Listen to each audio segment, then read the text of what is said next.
was during one of our Sunday afternoon visits a few months ago that Mary Frances asked if I would be willing to be the convener of a memorial gathering after she died. I asked her to tell me more.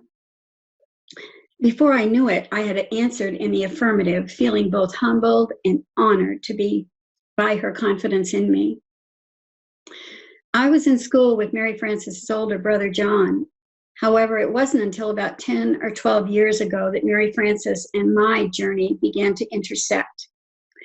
While we didn't see each other often, whenever our paths crossed, we felt a connection that ran soul deep. Truthfully, in time, we both knew that if needed, we had the potential to be soul sisters on speed dial. I'm grateful for her friendship, for our deeply spiritual sharing, and for the countless lessons I've learned from Mary Frances. Two of Mary Frances's favorite prayers will be shared today. I'd like to welcome Kirsten Desatel, Mary Frances's niece, to read the prayer of St. Francis. Lord, make me an instrument of your peace. Where there is hatred, let me sow love. Where there is injury, pardon. Where there is doubt, faith. Where there is despair, hope. Where there is darkness, light. Where there is sadness, joy. O divine Master, grant that I may not so much seek to be consoled as to console, to be understood as to understand, to be loved as to love. For it is in giving that we receive, and it is in pardoning that we are pardoned, and it is in dying that we are born to eternal life. Amen. Thank you so much. Mary Frances was the second of 4 children born to John and Rosemary Donahue. John, Mary Frances, Jim, and little brother Mike. When Mike and I talked the other day, I asked him what early image of Mary Frances comes to mind for him. Right away, he said, Mary Frances as a youngster, setting the table for dinner for 8 of us. 2 of our grandparents lived with us, our grandmother actually sharing a bedroom with Mary Frances. Mike, we'd love to hear more. Pam. Yeah, I am the sole surviving sibling of Mary Frances, and thanks to Amy, who I tried to avoid Zoom as best I can because I have a face for radio. I'm here to talk about my very special sister. I'd first say what struck me most about Mary Frances was she really loved and enjoyed her 3 children, Amy, John, and Maura. Even at trying times, all 3 of them have told me she was still the best. They each were very special to Mary Frances in their own way. And I know by extension, she just loved her grandchildren, playing games, traveling, cooking, whatever. Amy and Maura are speaking today, so I don't want to steal any of their stories. But I would say that many of you saw the obituary of Mary Frances in the Burlington Free Press or online. And I want you to know it was basically half a story or half true about her life.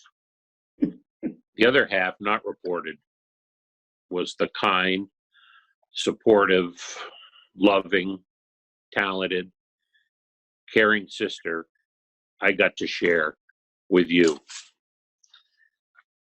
It failed to mention, and I should say she, Mary Frances, refused to mention because she got to see the final draft. But missing from that obit were all the honors, awards, and prizes she had won in her lifetime. I pointed out to her that the draft was missing some things, like those honors. There was one in particular that she got for graduating from St. John's Fisher with a degree in journalism. The senior class gave her a special award for her perseverance or tenacity, whatever, noting that her degree came after 17 years attending 5 different colleges in various towns where they lived, and raising 3 incredible children. Mary Frances never gave up on getting her college degree. Anyway, Mary Frances told me she didn't want it about her honors, but more about life. I mentioned her work at WJOY and WVMT, but again, she said it was about life. The life Mary Frances chose was to try to make this world a better place, reaching out to people in need, sometimes at a critical moment in their life at a crossroads. A lending hand, a small lift, a smile, a hug. It was great growing up with Mary Frances. Fortunately, she was outnumbered 3-1 by the boys in the family. And as Pam noted, not to be sexist, but she got to set the dining room table for the 8 of us each evening. Mary Frances was always supportive of me throughout my life, as she was with my 2 brothers. Growing up in South Burlington was special, especially being in the Hayden Parkway, Mayfair Park neighborhood. There were so many children, all about the same ages as the 4 Donahues. And we all went down Wilson Road to Central School. Friendships that remain through a lifetime. I think I only got mad at Mary Frances once in life. It was when she broke up her engagement to John Collins. I could not believe she did that and might let John get away. I remember she told me, "Don't worry, we're going to get married." But I did worry. John was a great guy, captain of the first football team at South Burlington High School. Nice car, good looking, funny, smart. And sure enough, they got engaged again and married in 1966. So fast forward 20 years, about that time, I'd come convinced it was a myth, the old saying, there's somebody for everybody. Looked like I would be a confirmed bachelor when suddenly the most incredible woman came into my life on Christmas Day at Mass in 1986. By March, I brought Anne Marie to Rochester to meet Mary Frances and John. Mary Frances, when I called her after getting home, confirmed my thoughts. She said something like, "Anne Marie is too nice. Don't let her get away." I hadn't introduced Anne Marie to either brother, but hearing from Mary Frances made me know I was on the right path. Thank you, Mary Frances.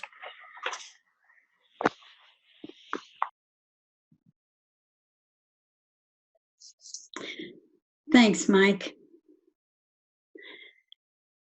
Mary Frances and Joya Beatty first met when the Collins family moved back to Vermont. Joya was Mary Frances's sponsor in AA. Over these many years, their journey has been one of shared, loving support. Joya? Hi there. This is going to be more emotional than I thought. I'm so glad to be here. Thank you, Pam, and thank you, Amy, for asking me to participate. I feel very honored. Okay, here we go.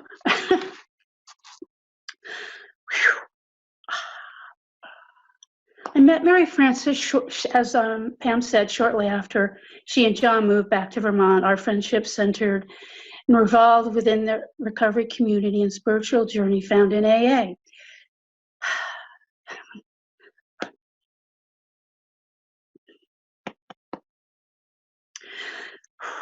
The words I share come from myself and some of her close friends.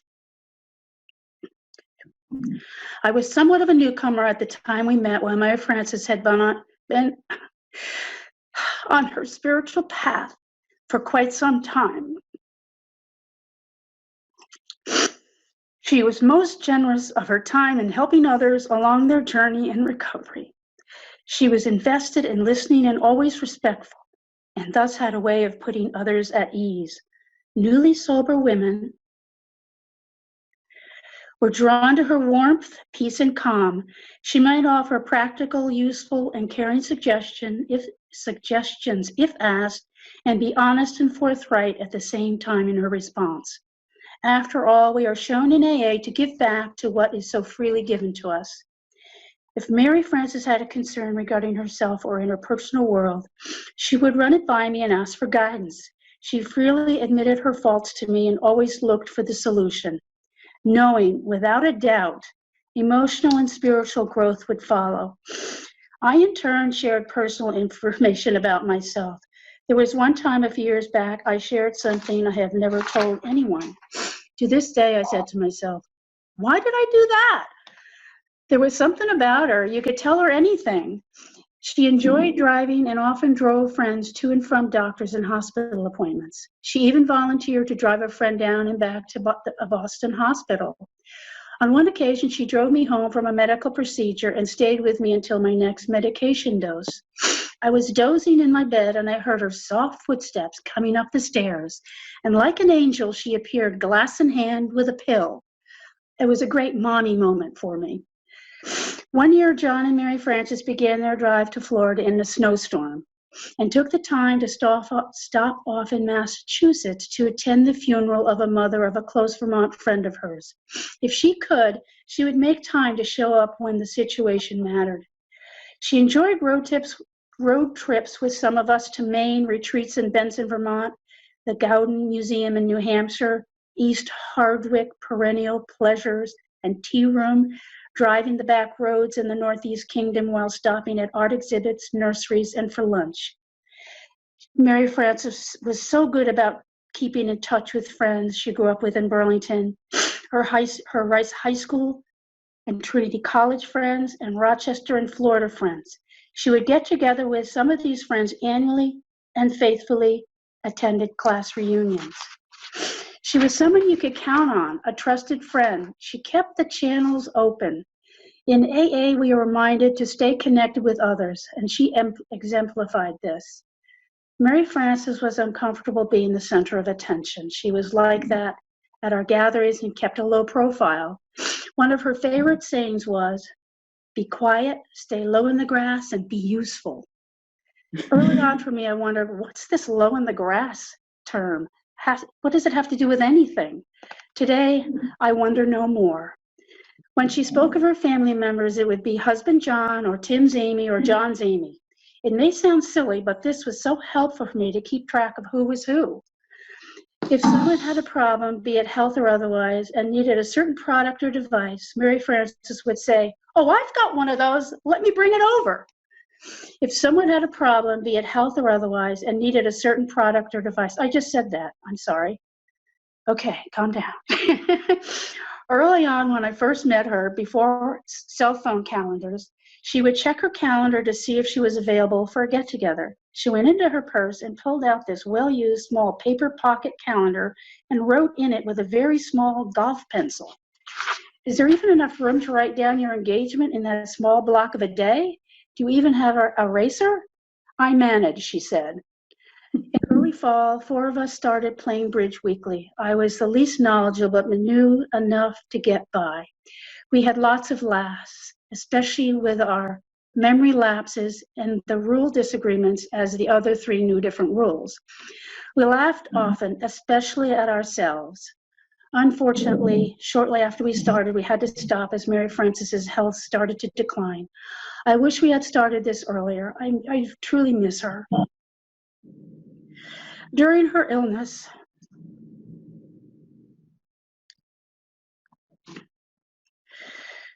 if you saw her in person or talked to her on the phone, she never failed to ask about you. She was selfless. And to be honest, I think she could have put herself first more than she did. When she first learned of her diagnosis, she told me she hoped she would reach her 40th AA anniversary, which is April 22nd. I, as I am sure others might,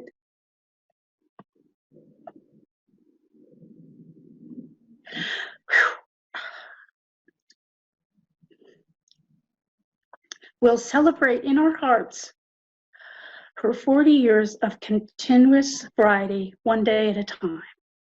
She was a gift to me and to all who knew her. She was a gift to me and all who knew her. She was courageous and lived her life with dignity and grace.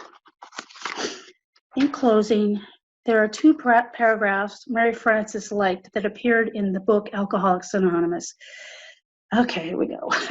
They appear at the end of the chapter, A Vision for You. They read,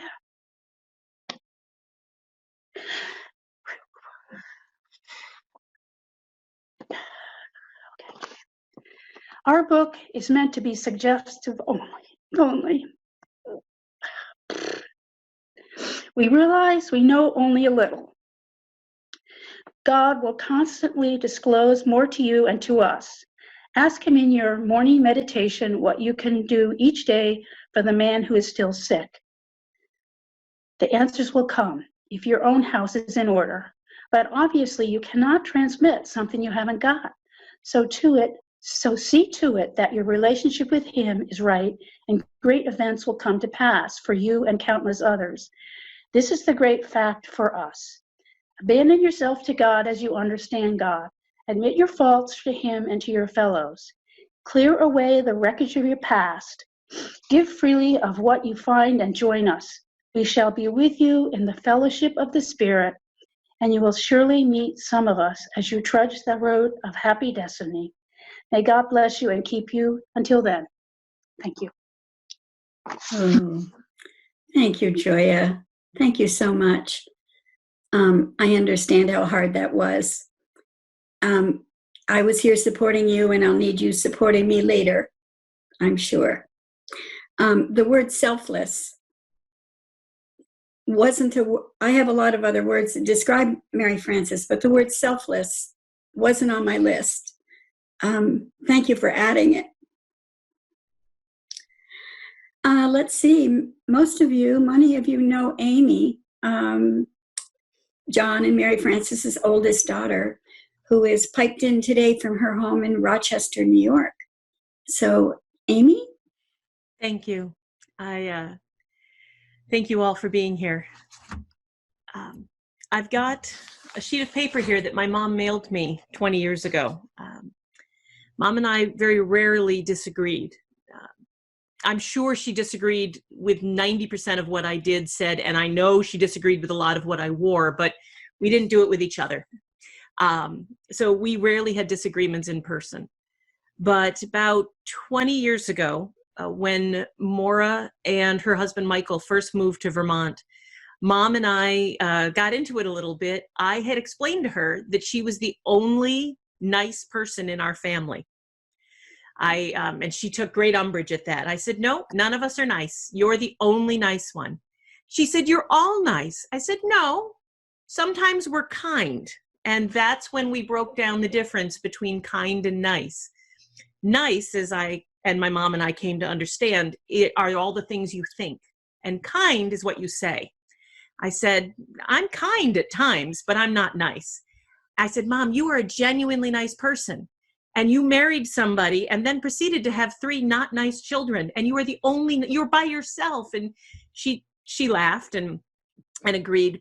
But I have to say that in the last 15 years of Mary Frances's life and my life and our journey together, Mom was my mom. She had me when she was 20. I mean, Mom was my mom for a big chunk of her life. And one of the things that has happened that I really loved is the last 15 years or so, she also became my friend, my dearest friend, my best friend. And as her friend, I did come to realize the woman was not nice. She definitely had a not nice side. She was very kind, but every thought that woman had crossed her face. She did learn in time, to practice restraint of pen and tongue. And she did learn to lay low in the grass, but it was not her nature. It was not her nature at all. She was funny and sharp and quirky. And she was a twisted soul, and I loved it. And I loved getting to know that part of her in the last 15 years or so. Moving from daughter to friend was such an honor. So what I loved most about the time that I spent with her is she was able to open up and share things with me that she maybe wouldn't have shared with a daughter. So she was telling me about 10 years ago that she wrote down, she actually put in writing a whole list of things that she wanted to record that she knew to be true. She wanted it on the record, what she knew to be true, and the things that she'd heard and learned over the years, not only in AA, but in Marriage Encounter and in the Catholic Church and in the Buddhist tradition and from supermarket advertisements. I mean, they came from everywhere. And she wanted a record of what she believed, and I was fascinated. So I asked her to send me this list. I'd like to read you a few of these. I opened up the envelope. This was, again, 10 years ago. She actually mailed it. I opened it up, and I was fascinated to find out what this wise, at the time, 30 years sober, spiritual giant who had, fought against the School of the Americas and had done all of these things. What were her truths? And the very first truth that she wrote down, tan fat always looks better than white fat. That was her first universal truth. Really, Mom? Seriously? And I want to read 5 or 6 more, and then I'm going to stop after that. But my mother was my friend. She was all of your friend. Whether or not her thoughts showed up on her face, or whether or not she was there for you in the middle of the night, or she had answered the phone when nobody else did, she was always there for all of us. And some of the things that she believed are things that actually carry me through on a daily basis. Phrases like Joya said about laying low in the grass. Maura mentioned the other day, slow me down, Lord. One of my favorites is, God, please put your arm around my shoulders and your hand over my mouth. That is the one I use a lot. But some of the things that she believed were, I would worry less about what people thought of me if I had any idea how seldom they do. And that was attributed to Roosevelt. George Burns from Old God, she used to love the saying, God doesn't get involved in the details. That's why he gave us each other. She believed that the best way not to make crucial decisions, it was best not to make crucial decisions, either in the heights of euphoria or in the depths of depression. She really believed that all decisions should be made when you were feeling nothing in particular at all. And I find that very wise. Bobswald said, the serenity finally comes with being able to live with unanswered questions and unresolved issues. Living with unanswered questions was one of her strengths. Mark Twain said that one should never place a period where God has placed a comma. Gracie Allen actually always said that a lot as well, quoted him on that. That faith is useful, but trust is essential. The difference between faith and trust was important to her. Andre Gide said that one doesn't discover new lands without consenting to lose sight of the shore for a very long time. That a little experience can upset quite a lot of theory. And that that a character of a person is unclear, look at his friends. Mom said that a lot when I was growing up. Show me who your friends are, I'll show you who you are. The story of 2 tigers that live within us, fear and faith, and the one that wins is the one that you feed. The character often consists of what you do on the 3rd or 4th tries, quote by John Mishner. Mm-hmm. There's an important distinction between privacy and secrecy and between discretion and disclosure. The woman was discreet. I think we can all agree. The woman could lose a kidney and not tell anyone. She was discreet. She asked that she should ask God to direct her steps, but not until she's willing to move her feet. She would not ask God for direction until she was willing to move her feet.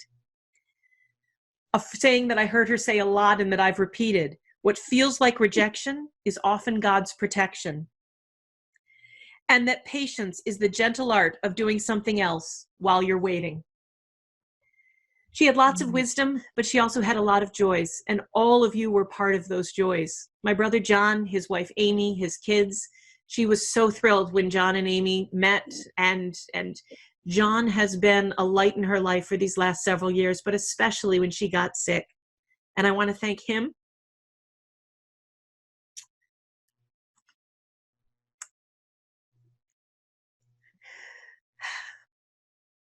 So close. I want to thank him and my sister for making my mother's life, such an easy joy these last few years after the loss of my father. And with that, I'm done. Thank you.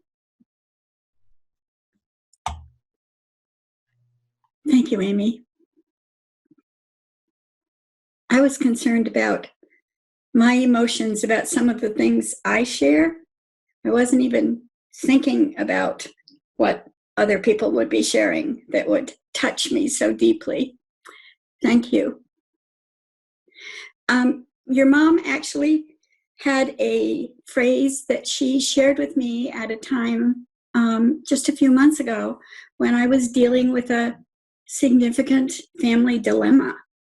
And when I described it to her, she said, and what my feelings about the situation were, her response to me was, "Oh no, Pam, oh no. What you need is acceptance without approval."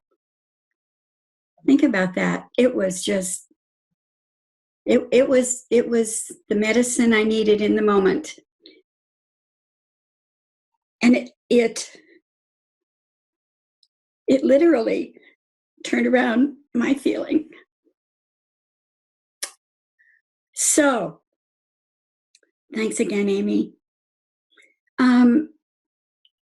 Now I would like to turn to Maura, who, as she calls herself, is the baby of the family, and would like to, and it would love to share some of her reminiscences. So, Maura. Thank you, Pam. At my father's funeral, I remember reading a letter that I wrote to him on the Father's Day before he died.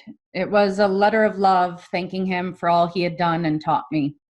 I found it in his sock drawer the day after he suddenly died, and him keeping it was a signal to me that it touched his heart in the way that I wanted it to when I wrote it. It brought me great peace to know that he knew how I felt, even though I never got to say goodbye to him. But this is different. I spent 4.5 months saying goodbye to Mom. From the day of her diagnosis, we knew we would be here doing this. Well, not this exactly. I never imagined an online memorial service.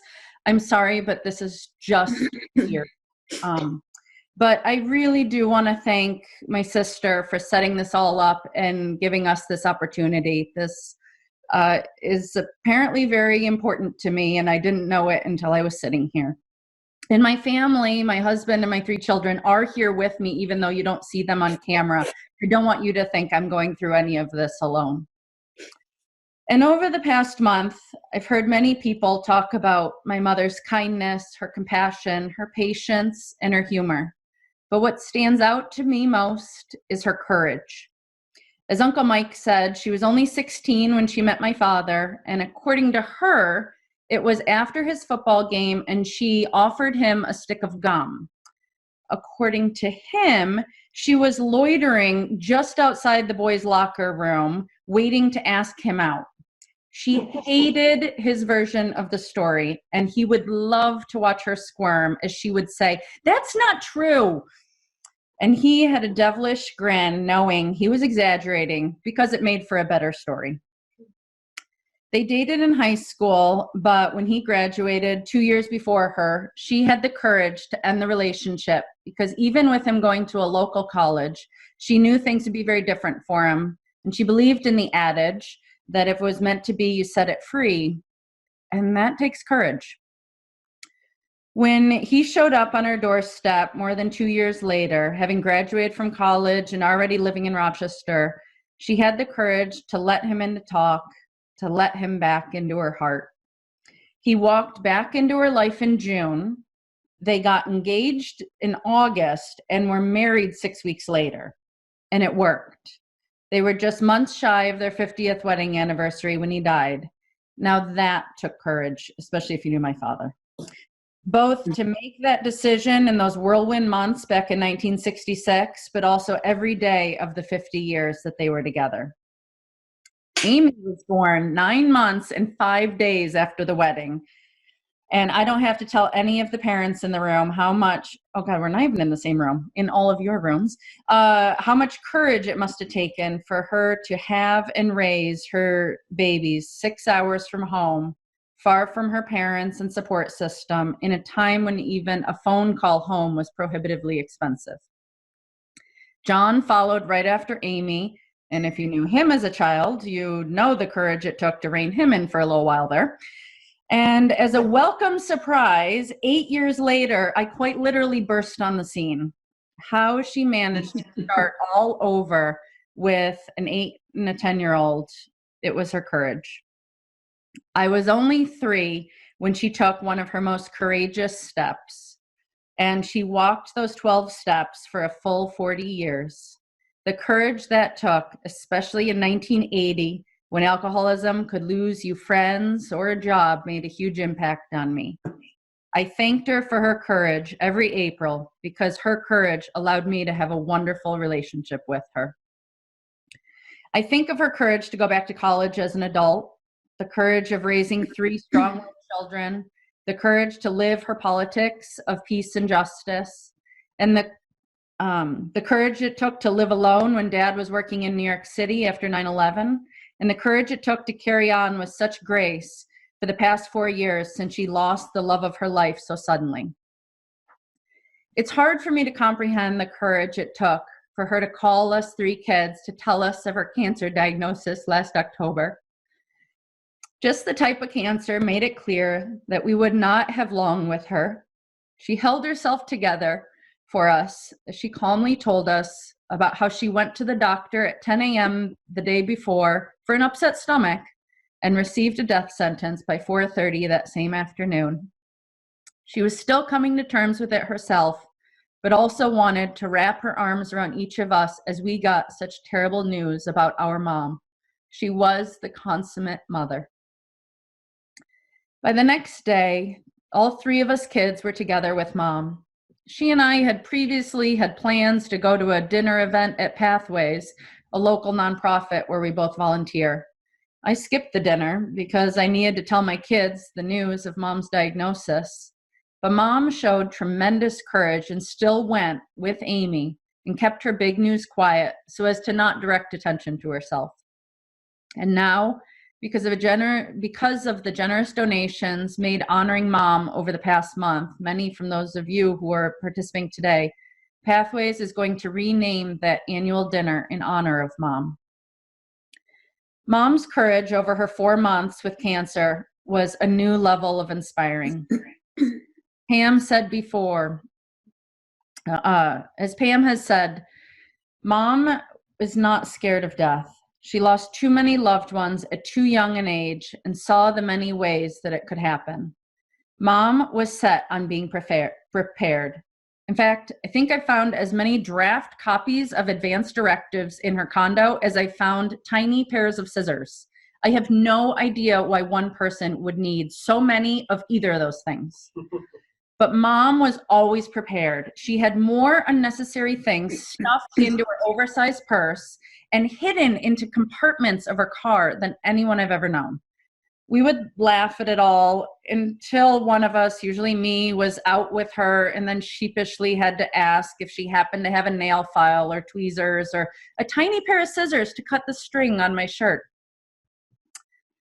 Mom's preparedness was more than just toiletries. A few years ago, she took a class based on Ram Dass's book, Walking Each Other Home. And through that, she studied how to die well. And if you read my Caring Bridge posts of Mom's last month, she courageously showed us a perfect example of how to live and die well. I take great comfort in knowing that everything was said. We had a chance to cry in each other's arms, and I will never forget laying my head on her chest and telling her everything I needed her to know. In her last days, I even read her a draft of the speech. She died knowing she was loved and cherished. I loved my mother. I love her still. I miss her, and I miss her damn courage tremendously. Thank you. Thank you, Maura. So much to take in from that. Thank you. We invite any and all of you who would like to share thoughts about Mary Frances, just to drop that in, just to raise your hand or say, I'd like to speak in the chat box, and I will call on you and then let people know who's next. All right, so we have Jan Mahoney up first. Hi, Yay. can you hear me? Yes, Jan. Okay. Hi, Amy, John, Maura, and all the family and friends. Just about now, it's April, and this was always an exciting time because Mary Frances was coming north, and we would be so excited. It was like the beginning of spring and summer. Everything was ahead, all the good stuff. She would be coming with her twinkling blue eyes and that great smile, and she loved the color blue. Mary Frances always seemed to have more time in one day than anyone else. I mean, she had so many things that she accomplished. There was the recitals, and she was at concerts, and she was at lacrosse games, cross country. She was just softball. And then there was the volunteering, the reunions, retreats, meetings, and all the cards, the bridge, the canasta, the lunches and breakfasts, and not forgetting, of course, the road trips. We loved the road trips, and Mary Frances was such a good driver. I feel blessed to have had such a good friend. She was calm, strong, and gentle. She was thoughtful, and always she was there for you. She seemed to know exactly what was needed. Like Joy had mentioned, there was like an extra long phone cord for my phone, or a card table, or one of those shampoos that didn't involve washing your hair. And the thing is, she had it at home, she said, and she'd have it to you in minutes. I often wondered if she had a really good relationship with FedEx or what. But her words were the most comforting thing of all, and the love that came through those words. She did seek to console, and she did seek to understand and to love. On my last visit, it was still quite cold outside, and there was lots of snow, and the bird feeder was outside her window. And when I got to her room, my hands were freezing. I hadn't bothered with gloves. And she said, sit right here on the bed. So I did. And I said, I'm sorry, my hands are so cold. And she said, oh, please just put them all over my face. And I did. And she loved it. But of course, she was making me feel really good, as always. I happen to have a lot of voicemail messages too. I always thought they fell off on their own. They just sort of disintegrated, but they don't. And so I've gone through, and I have some of Mary Frances going back 2-3 years. And they're just, you know, some that says, I'm outside, I'm waiting, or pick me up at, or whatever. And some of them are wonderful treasures. But I noticed last night as I was listening that she usually ended it with, love you, and best to Morris. So Mary Frances, love you, and best to John. Thanks. Thank you, Jan. If I could just... Now. And next up is Lois Camphausen.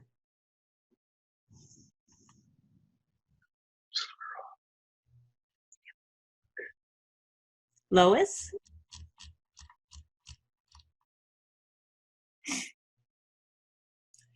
Can you hear me?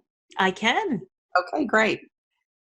Well, Mary Fran was my sponsor for 37 years. And after I collect myself,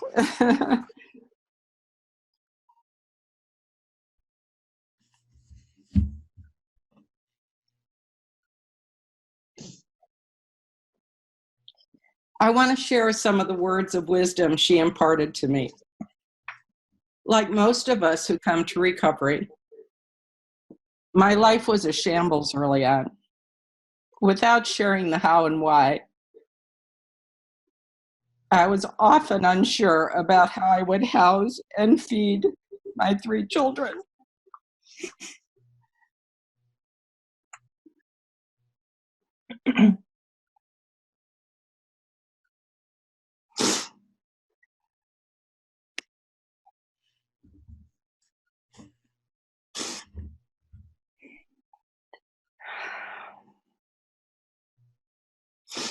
We would walk around my neighborhood, me moaning about my circumstances, and she listening attentively. Then she said, "Give us this day our daily bread." "Do you have food for today?" she asked. "Yes," I said. "Do you have a roof over your head today?" she asked.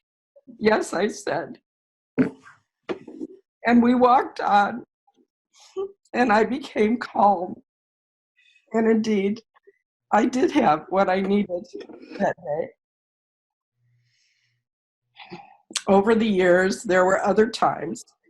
We all have them when things look pretty bleak. But I would look back on her words, which had become a mantra for me. I did have what I needed for that day, and one day at a time, we shared our 37 years together. When I realized I was going to lose her, I thought about that relationship a lot.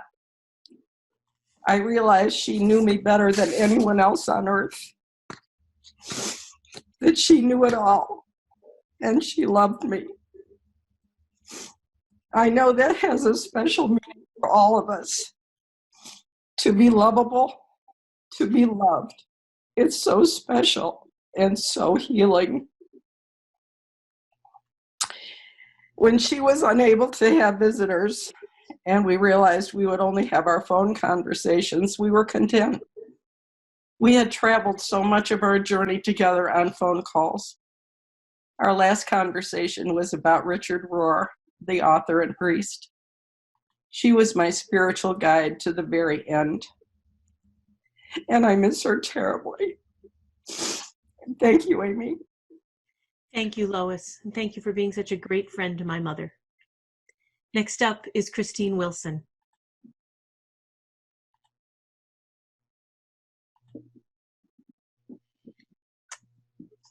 Christine, I'm afraid you need to unmute yourself.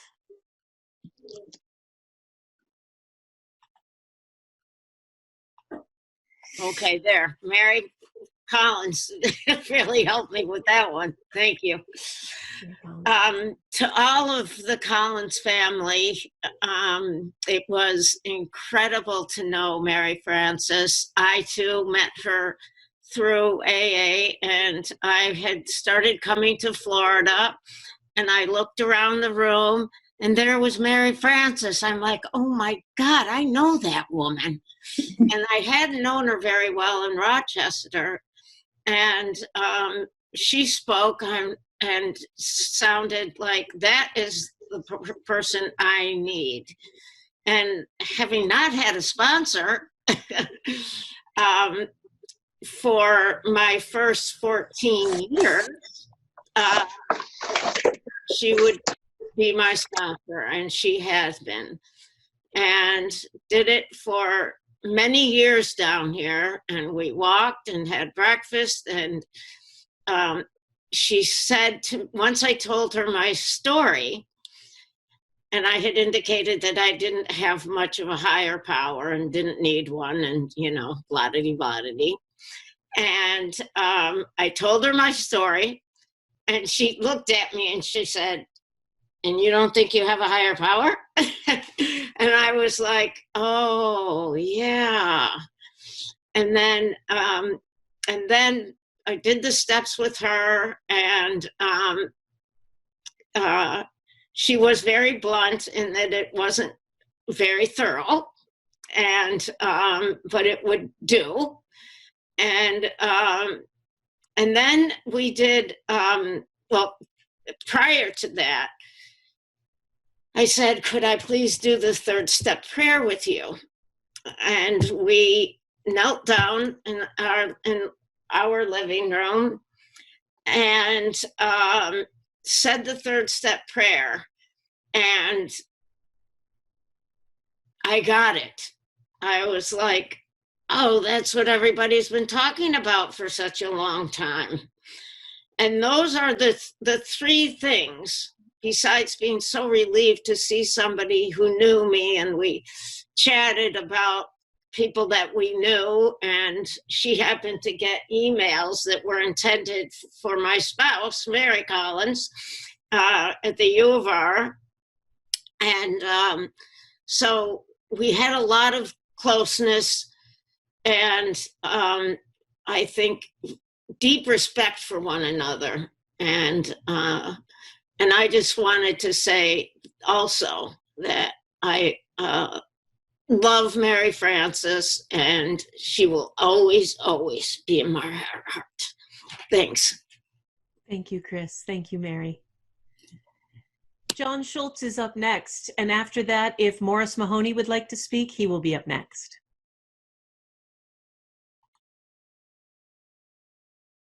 Hi, can you hear me? Yes, John. Oh, great. Thanks. Thanks for this memorial service. It's very touching. And my deepest sympathies to all of you for the loss of your mother and your father a few years ago. Mary Frances was a very special person to me, very close friend. I met her, I think, over 20 years ago, and it was when I live in New York now, and I was living in Rochester at the time. And it was a time and I also met her through AA. And it was a time in my life when I just felt this great sense of faith. I think I still have it, but then it was just this very new thing for me. And it was, I just had a great sense that I was being taken care of, that if I didn't know the answer to something, the answer was going to come. And, that just kind of like my life was unfolding the way it was supposed to. And I say that because I was going through some very difficult times around that time. And I just felt like Mary Frances came into my life like, divinely almost. And with her generosity and her warmth and her friendship and her wisdom. And I was going through I can't remember exactly what it was. It may have been work or a relationship, or maybe just, both. Just because I had a sense of faith doesn't mean I didn't have anxiety and worry. But I think she proposed that we have breakfast once a week. And for probably a couple of years, every whatever day of the week before work at like 7 or 6:30, we would meet at Giants before they redesigned it and kind of ruined it in Rochester. And we would have breakfast, and she would listen. I certainly learned about her and what was going on with her, but it was more really about me and her generosity of listening to me and offering advice to me. And I just love her. She just was, like I said, I felt like she was an angel put in my life. And looking back on my life, I actually believe that, that she was put in my life. And, when after 9/11, I moved to Rochester in 2002, to New York City in 2002, and actually was working down by the World Trade Center on 9/11, and then John started working down there, and John was also in the program, and he and I would go to meetings, and I got to know him, and we'd do dinner, and occasionally Mary Frances would be down, and then John and Mary Frances would visit, and so we've maintained this connection for the longest time, and she was just wonderful. I will say one maybe it's a funny thing, I don't know, but I just remember one time when it was kind of like I guess she annoyed me, I'll just say. And she was a saint. Let me just say she was a saint. Like, I could show you a picture of the Virgin Mary. Like, here's Mary Frances. She's a saint. We were at lunch. John and I were at lunch, and she had some dessert. I'm like neurotic, I guess, but I'm better than I used to be. Like, I don't like eating other people's food. And we were at this place, and she had some dessert that she was loving. And she's like, you have to have some. You must have it. And she just simply would not take no for an answer on me sharing this dessert with her, which turned out to be pretty good, by the way. So in any case, I'm so sorry for all of your loss. I'm sorry for my loss and the world's loss of Mary Frances. And I'm also so grateful for the gift that she has been in my life. And I know that she has been for all of you. I visited her in January, and she was doing a little bit better, and it was just like you have to come. And I was seeing somebody, and she's early on, and she said, you'll have to come back with him in the spring. I'll see you in the spring. And we had these plans to get together in the spring, and sadly it didn't work out. I will say, just finally, Mary Frances was so wise and so kind and so nice from my perspective, and such a beautiful person. And the advice she gave me that has always been helpful for me is, she said, she's like, you don't need to say it now. She's like, if there's something you want to claim, something you want to say, she said, anytime you get that sense of urgency in your mind, just tell yourself it can wait. And that has been great advice for me. So again, so glad to be part of this, and thank you. Thank you, John. Up next is Morris, and then after that, Colleen McCarthy White. Thank you. My deepest condolences to Amy and John and Maura. We're sitting in the room here looking out across the Rice football field at Rice High School from our living room, and that's where I first got to know Mary Frances.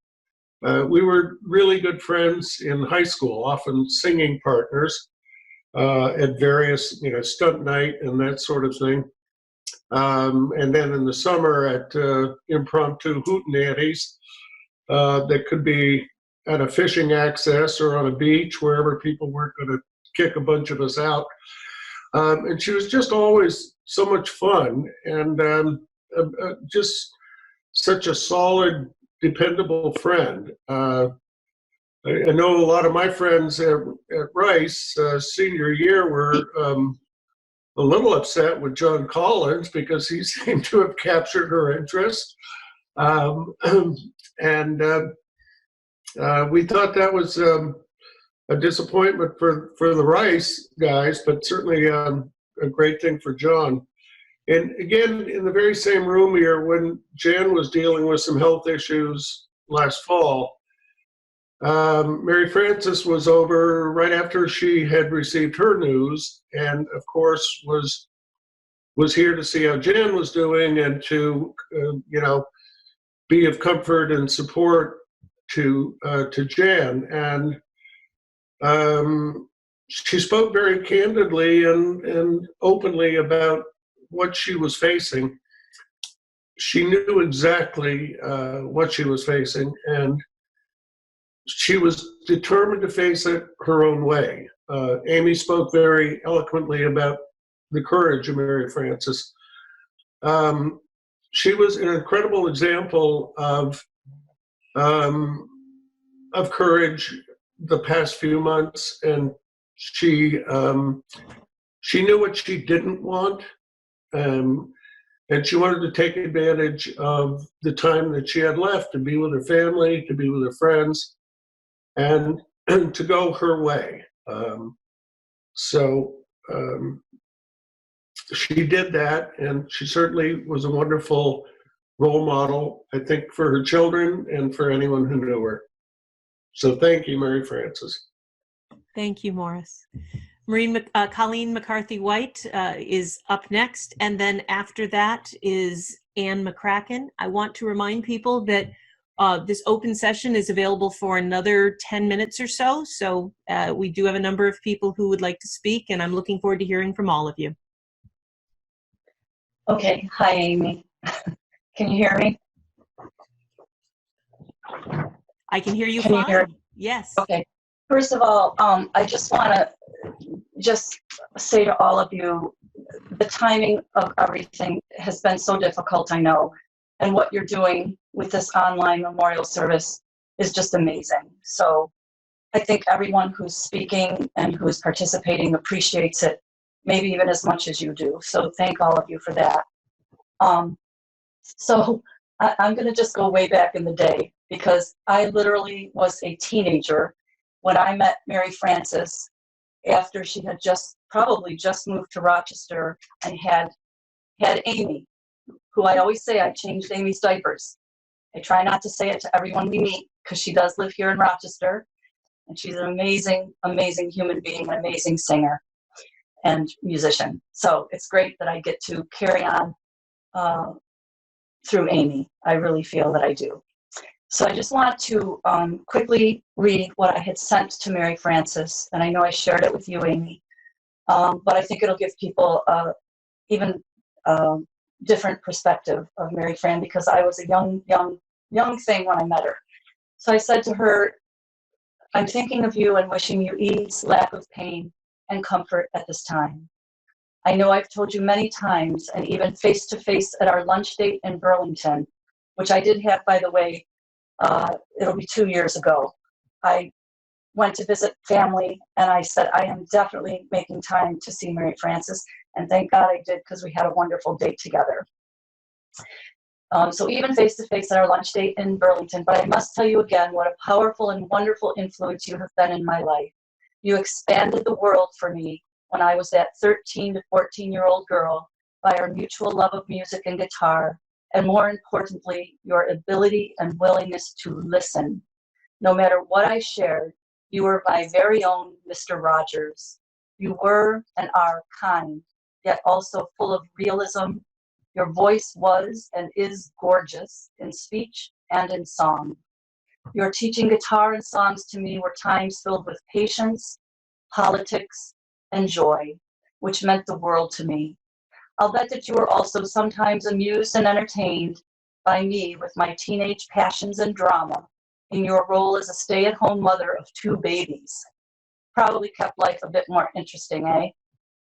Of course, I was also so thankful for the 25 to 50 cents an hour that you and John paid me for babysitting those cuties, Amy and John. So as we prepare to enter this time of Thanksgiving, which it was November, please once again put aside your humble nature and truly accept my gratitude for being such a great teacher, mentor, confidant during my vulnerable years, and for moving on to becoming my dear beloved friend thereafter. I love you, Mary Frances, and as you know, I always carry you with me. Please know that your legacy and your music will live on through your family and through so many others, my dear. Finally, thanks again that when I was most likely expressing some kind of pipe dream to you while at the tender age of 14, you gave me this sage piece of advice. Goes back to your list, Amy. You know, you are going to need money for things like food and deodorant. I love you, Mary Frances, always and forever. Love and peace, Colleen. And I love all of you, and I extend my deepest sympathies. Thank you, Colleen. Up next is Anne Mccracken, followed then by Elizabeth.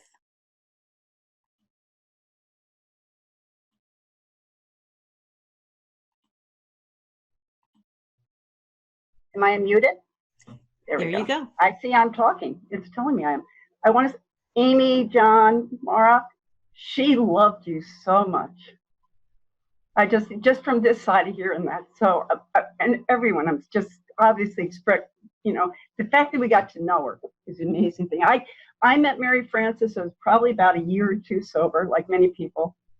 And my sponsor left. And of course, it was a guy at the time. And I was looking for someone else. He recommended Mary Frances. Now, at the time, I was in blue collar. I had been married and divorced twice. My life was kind of interesting, I suppose. And we got together the first time. This is a woman who had married her high school sweetheart. She played folk guitar and wore denim jumpers. And I'm like, well, she's a nice lady, but, you know, not really.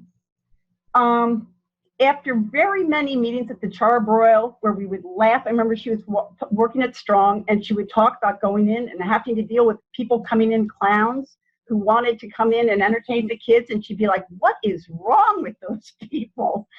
And just being able to laugh with her was just, her sense of humor, it was a joy.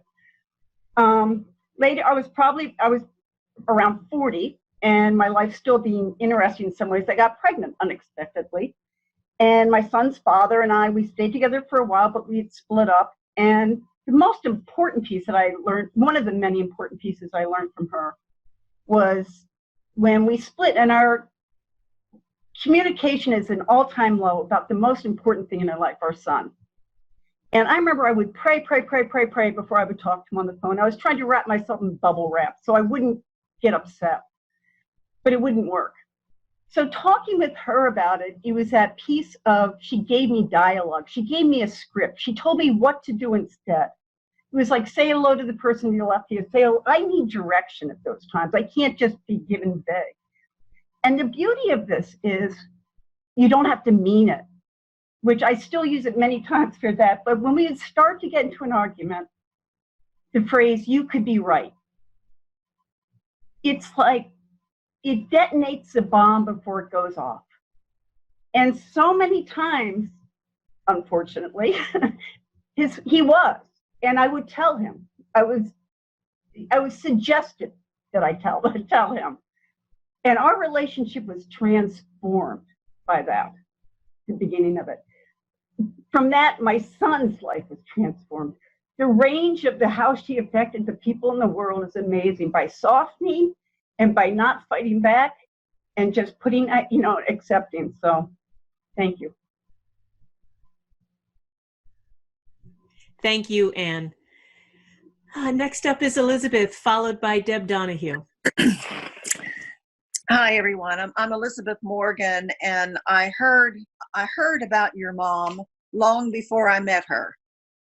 I heard through a mutual friend, Mary Lou McAllister, a close friend of your mother's, a close friend of mine, about Mary Frances and John Collins. Mary Frances and John Collins, over and over and over. Never did know your dad, but I did meet your mom, and we became friends as well. So when I did meet her, I'll be brief, when I did meet her, I saw what everyone was talking about. We met through Poinciana Garden Club, and I know there are other people from the club listening today that would second me in saying what a beloved member she was. She brought joy to us all. She brought a sense of calm to everyone, a sense of reason to people. Everyone loved your mother.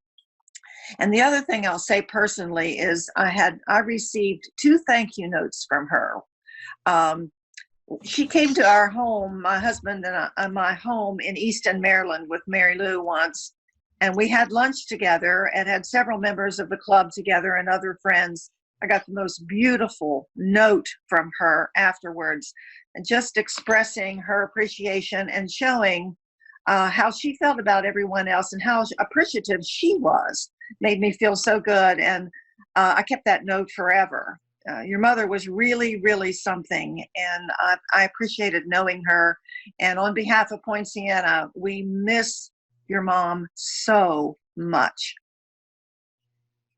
Thank you. Thank you very much. She was one for thank you notes. She's yes, absolutely. Next up, my apologies, is Rob Donahue, followed then by Bob Walsh. The confusion's understandable. Zoom is doing strange things. I'll keep it reasonably brief. I was very dumb when I met Mary Frances. I was a kid, and she was the aunt who lived very far away. So visiting the Collinses or the Collinses coming to town was always kind of a special thing. It was super awesome. I had cousins who were actually older than me, which was a real treat. But I also wasn't the oldest kid anymore, so that was always kind of a pain. But I honestly took for granted how amazing she was. She was just part of the whole Donoghue clan awesomeness. And by the time she was closer to Vermont, I had already moved away. So my interactions with her were always at trips and visits and passing, and they were always amazing. And the thing that blew me away is whatever the conversation was, whatever we talked about, it'd be great. It'd be a wonderful conversation, and then it would be over. And in the couple minutes afterward, I would realize she had gotten me to open up and talk about things that I just wouldn't ever talk about or get into talking about things that mattered to me that I hadn't even realized. And I would go, how did she do that? Every single time. And I tried to learn some of it. She was an amazing person to learn to listen and to talk from. And I think the thing that's blowing me away is I'm hearing these stories here about this amazing person and parts of her that I didn't know anything about, but also sound completely true. And I'm going to walk away from this and I'm going to be going, how did she do it?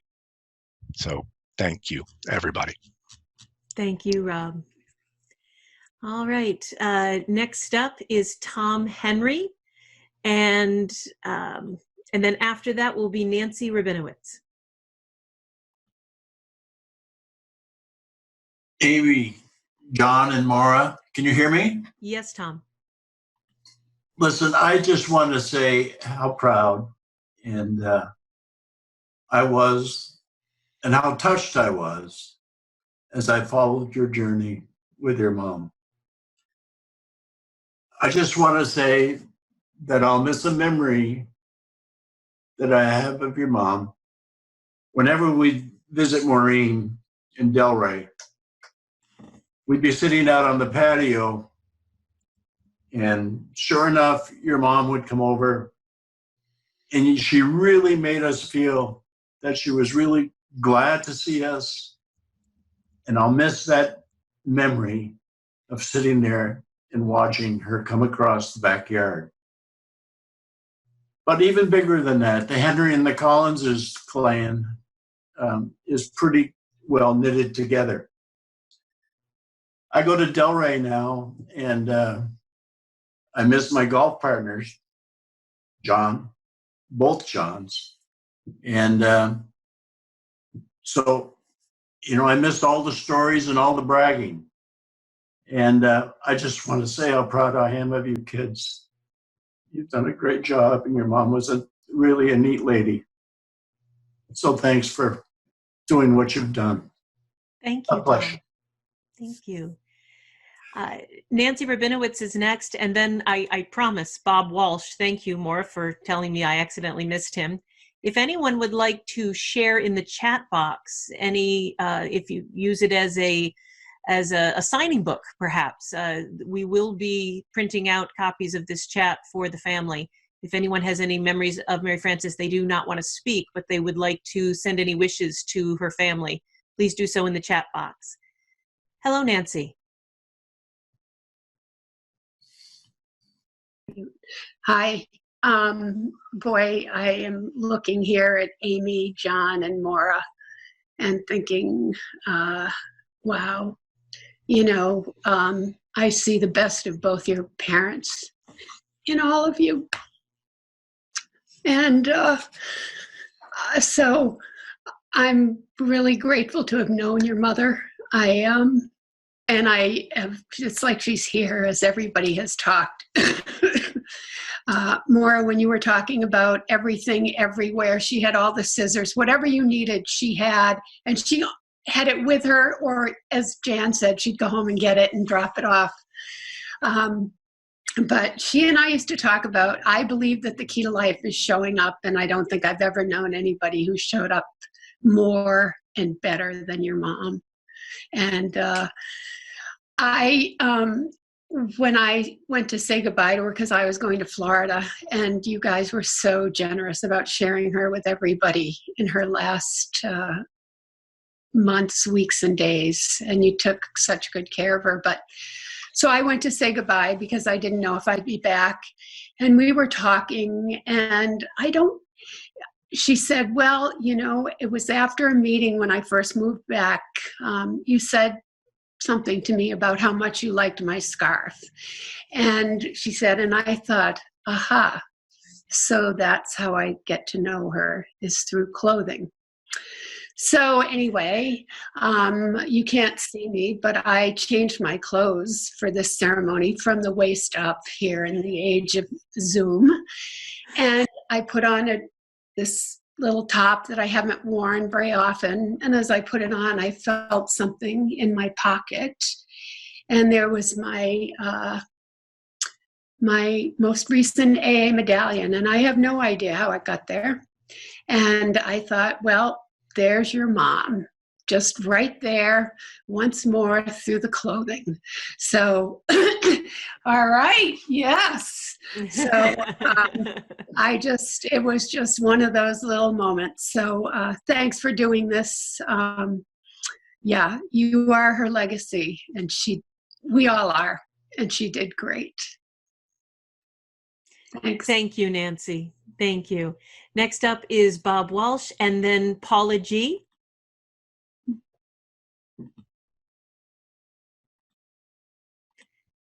Bob Walsh, can you hear me? Yes, Bob. Okay, well, thank you very much. I had a whole list, and as we were going along, I was making notes and then promptly scratching them off as things were being said. So I'll keep this brief. One thing I do want to repeat that an earlier person spoke about was the fact, when we go into AA, that walking in the door the first time is critical. And I know in my own case, I didn't want to be there particularly. And it's critical for a person who's coming in if they're going to have any chance of staying. And that's where Mary Frances came in, because she was always there greeting somebody at the door and making them feel welcome. And that is so important, and to all of us. I think it was very appropriate that we opened the service today with the St. Francis prayer, because that's a beautiful prayer. And that prayer pretty much describes how Mary Frances lived her life. And my own reactions or thoughts about Mary Frances were that she had that unique ability to make you feel as though you were the most important person in her universe when she was talking to you. And when I visited her at the respite house during her last days, I sat on the side of her bed, and she made me feel like the most important person in the world right then. And what a gift. It's a lovely memory to have after she's gone, and we'll miss her. Thank you. Thank you, Bob. And finally, Paula G. will speak, and then Pam McPherson will wrest control back from me.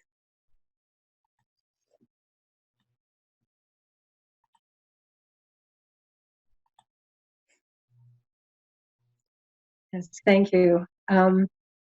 I was also one of Mary Frances's sponsees for about 15 years when she first came back to Vermont. I was in her, and when I met her, I said, there's nobody else that I identified with so incredibly much. Her sharings with me were always caring and practical and loving.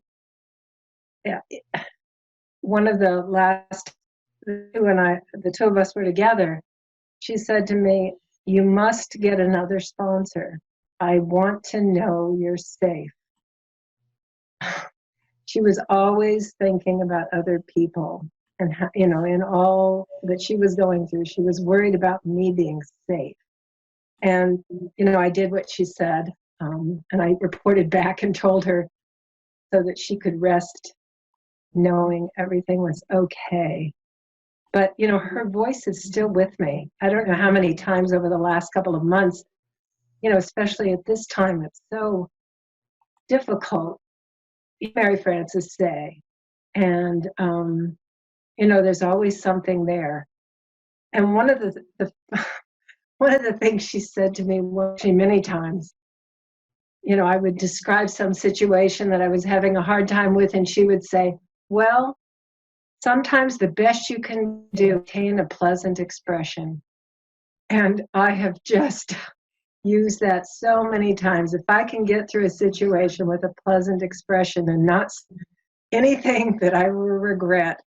So I just treasure so much of the wisdom, and I will miss the trip that she and Carol made to our house in Maine. It was so great for about 3 years when they were able to come. And I was in Alaska with your parents as well. That was a very special time. They went to Alaska, and I'm from Alaska, so I said Alaska too, so we can be together. And we were in Anchorage together. So it was a love of days when I showed them all of my favorite places in Anchorage, things they wouldn't see, that tourists don't see. And I think they had a really great, and as I did. Thank you for having this service. Thank you all. Thank you. Pam?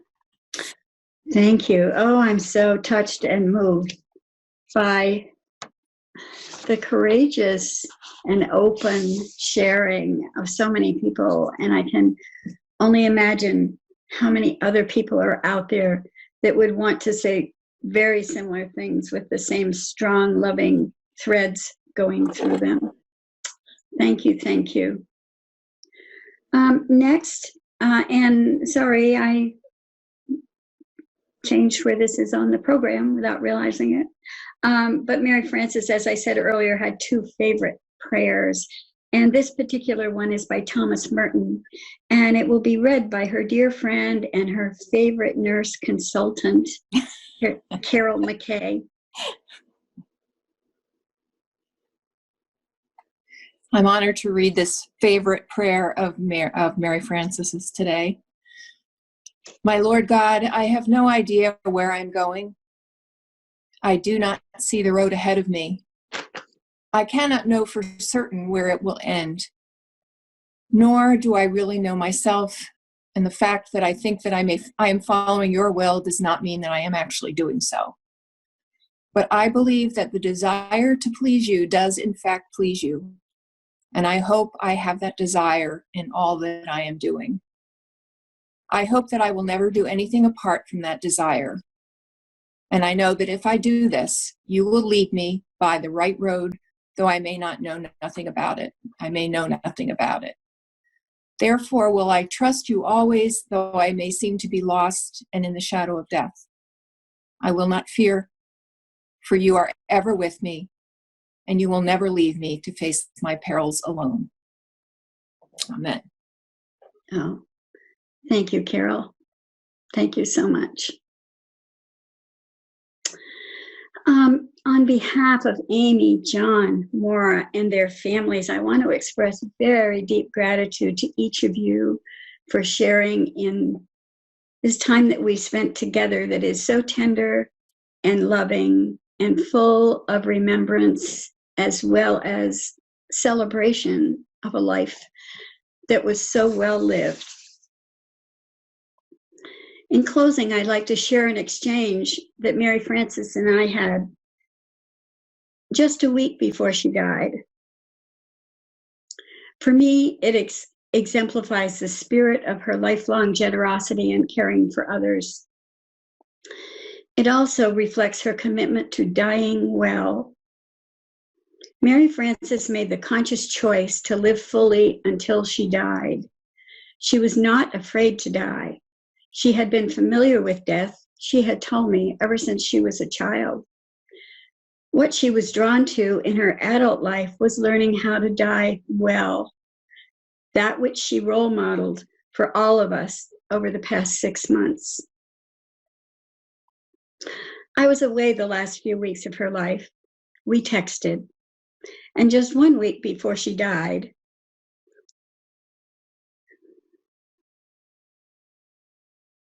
I texted her telling her that I had walked the beach softly singing. Sorry, but I know you'll stay with me. Softly singing Dona Nobis Pacem to her. I asked if she had heard it coming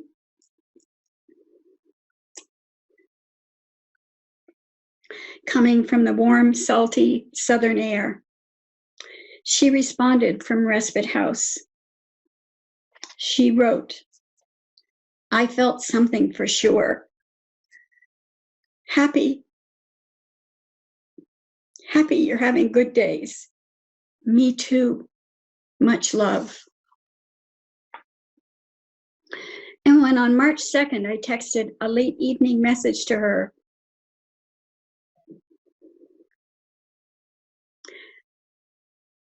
that began with, "Good night, dear one," she responded, I'm humming you to sleep. Not going slowly, oh no, or very fast, just holding space during the time it takes to get everyone to the same place. Love you mucho, with emoticons that showed a hug, a kiss, and a heart. This was quintessential Mary Frances, caring about, taking care of, holding space for those she loved. Her heart was open, her spirit was generous, and the vision of her journey was clear. Her work was done.